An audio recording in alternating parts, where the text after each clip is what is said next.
Science wants you to believe that it's all about measurement and reason if you allow them one miracle. That one miracle is the Big Bang. Yes. That all things come from the most preposterous idea ever. Yeah. That everything came from nothing in one big miracle. That's right. I completely I totally agree. paraphrased it. He probably said it far more eloquently. Well, this was Sir Fred Hoyle's objection to the Big Bang. He said he was a Democritean. He didn't believe. He said nothing comes from nothing, and I simply refuse to believe that the physical universe came from nothing physical. And moreover, he said it smacks of the Genesis account, which he detested, and so he rejected the Big Bang and formulated this steady state model. By the way, really quick, that steady state model that he's talking about is the idea of a past eternal universe, which modern science has basically now totally debunked. Just context. That was later, I think, decisively refuted by the discovery of the cosmic background radiation. It happens. I've had funny coincidental meetings with Hoyle, Herman Bondi, and Thomas Gold, all three of the architects of the steady state model. I met Bondi and Hoyle when I was a PhD student in Cambridge. And Hoyle held on to his dying day for the steady state. But Bondi, actually, we had a conversation about it, and he said that it turned out that it was a brilliant idea. It was a beautiful idea. Just that it turned out that everything about it was wrong, and he rejected it. So, but later, Hoyle had his own conversion to a kind of quasi-theistic worldview because of his discovery of the fine-tuning parameters. But the point is that the materialists did not expect to have this evidence from the beginning. Hoyle thought that the laws of physics were the first law of conservation of matter and energy. Matter and energy are neither created nor destroyed except at the Big Bang. And he didn't like that, but eventually I think the physics community came around. There were so many indicators of that beginning event. Now, again, as we're discussing detection methods and our ability to understand things is so radically different from 1920, 100 years ago. What is it going to be like 100 years from now? Are we making assumptions based on very limited data? It's a lot of data question for us, but it seems fairly limited given the scope of not just this universe, but then the concept of multiverses. Like, what are your thoughts of this concept of multiple universes? I love to talk about the multiverse. Or infinite universes. Yeah, I'm glad you raised it. And this also connects to the Fred Hoyle story, which is fascinating. Again, with the proviso, science is necessarily provisional, and we always have to be open to new data. Right. But the trend lines, I think, are the things that are really interesting. So there's this Hoyle's. Let's start with Hoyle, and then we'll get to multiverse. Okay. So Hoyle is great astrophysicist. He's thinking about carbon, and he realizes that carbon has this unique property of being able to make long chain-like molecules, and long chain-like molecules therefore are capable of storing information, and we need information to build specified structures, in particular living systems. So he's trying to explain the abundance of carbon in the universe, and he thinks of 4 or 5 different ways that won't work, and finally he comes up with a way that would work. And long story short, it turns out for that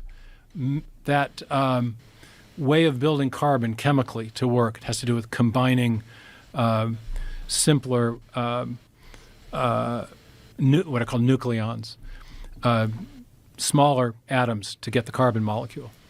There has to be a special resonance level for the carbon molecule, special way it sings. It has a certain energy level that causes it to sing at a certain frequency. Turns out the frequency he predicts, which would be necessary to explain the origin of carbon in the universe, exists within a particular form of carbon. And they determined this at Caltech.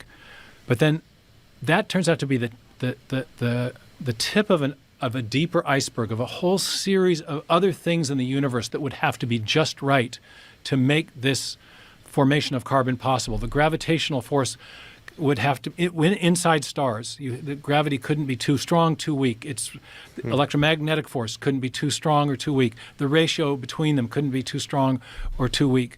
Everything fell in this sweet spot, this kind of Goldilocks zone, where and we now call this the phenomenon of fine tuning, that there are multiple parameters in the universe that fall within these very narrow tolerances, outside of which not only life would be impossible, but stable galaxies and even basic chemistry would be impossible. And so that is to say, even to get the evolutionary process going, you would have to have all these beautifully finely tuned parameters in place. And so Hoyle starts having a rethink about this, and he's a staunch atheist, scientific atheist materialist, but he ends up concluding that fine-tuning points to some kind of a fine-tuner. And he's quoted as saying that the best data we have suggests that a super intellect has monkeyed with physics and chemistry in order to make life possible. And so he moves to this sort of rudimentary theistic position in his philosophy or his worldview. Now, a lot of other physicists have come to the same conclusion. Sir John Polkinghorne, great Cambridge physicist, had a late-in-life conversion, religious conversion, that was partially predicated on his awareness as a physicist of the evidence for the universe as a setup job, the Goldilocks universe, as some physicists have called it. So that's kind of, as Hoyle said, a kind of common sense interpretation. When we see other systems that are finely tuned, like a French recipe or an internal combustion engine, what we mean by fine-tuning is an ensemble of improbable parameters that work together to accomplish some remarkable outcome or functional or remarkable outcome. That's what, if you see an internal combustion engine, you think it was engineered because it's finely tuned. So common sense. The contrary argument to that, the main one, there have been others, but not even most secular physicists regard them as compelling anymore. The main contrary argument has been the idea of the multiverse. That, yes, our universe has this array of jointly improbable parameters that are in that sweet spot, but we just happen to be the lucky one because there's a gabillion other universes out there, and with different combinations of the laws and constants of physics and different initial conditions at the beginning of those universes. So all those things that were just right in our universe are, yes, extremely improbable, but there's so many other universes that the probability of a universe with that set of life-friendly conditions arising somewhere had to arise somewhere, inevitably, and we just happen to be in that lucky universe. And then we are stunned by that, and they call that this observer selection effect. So that's superficially an equally plausible explanation to the fine-tuner argument. And a lot of physicists have told me that they regard the two as a wash. You can believe in a fine-tuner, or you could believe in a multiverse. I think the fine-tuner, we'll call it theistic design argument, provides a better overall explanation. In both scenarios, there is a level of faith that is required. We don't have evidence for a multiverse in the way that people would want evidence of God.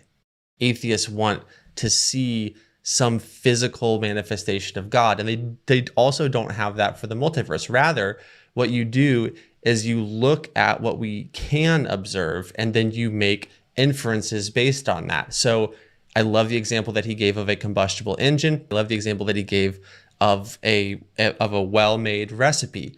You look at the recipe and you infer that there might be a cook that played a role somewhere in this extremely well-designed recipe. You look at a combustible engine, you think there was probably an engineer.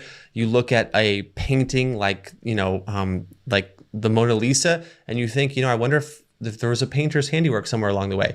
You look at the complexity of a computer system and you think maybe there was a designer behind this as well. You look at this universe and its complexity and you realize that due to that fine-tuning effect, perhaps, just perhaps, that there was actually design that went into this for the same reasons. Or you say, well, wait a second, like he already kind of explained it, I don't need to rehash it, but maybe we just feel like it's special, but really it's just a numbers game and we're lucky in the multiverse.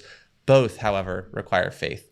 Neither of those scenarios meets the level of the criteria of evidence that atheists want God to be able to bring to the table. Neither can the multiverse theory bring that to the table. So we're left in a place of faith at this juncture. But again, in the scenario of there being an intelligent designer, we also have a bedrock for ethics, for human rights, for human dignity, for the fact that we actually have things like love that exist, things like thoughts that exist that are immaterial. All of these other things begin to make more sense in the context of there being an intelligent designer, i.e. God. What's inconvenient about that is that then you also have this idea of an authority. If there's a personal intelligence above us and who has created the universe, then we're on the hook in terms of him being an authority. This is where C.S. Lewis talks about we desire a heavenly grandfather, not a heavenly father. We want someone that gives us presents and scratches our back and gives us all the things that we like, but never asks anything of us and does not ask us to be under their authority in any way. And I really think that that is the rub, and the reason that the multiverse theory is more appealing is people, when their hearts are hard against God, simply cannot stand the idea of his authority, because that means that they're not God.